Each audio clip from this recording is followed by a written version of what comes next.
Gutom?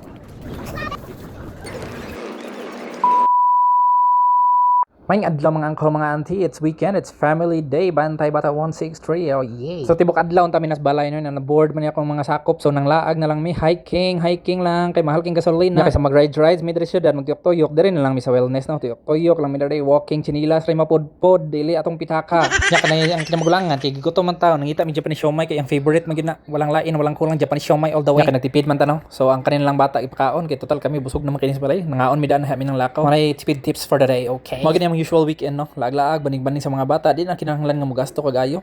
Ta mag voice over ta mo singgit lang galit ang bata no. Sus sambot na lang gyud.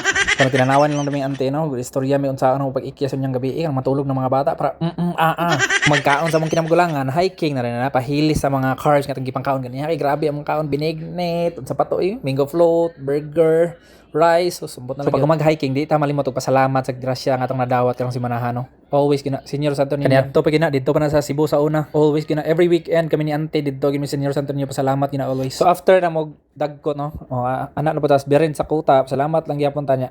Gigutom na po naman kinamagulangan sa drive-thru na ta, mix and match always kay barato ra. So every time mag-drive-thru mi ni ante no, palitan gina mo ni si tatay ang banana chips nga lami kay 15 pesos lang. Oh yeah. Mao ni mga tawo ang angay tabangan, dili ka nang manglimos dagko og lawas. O sige, mao na to bye bye, love you. Okay.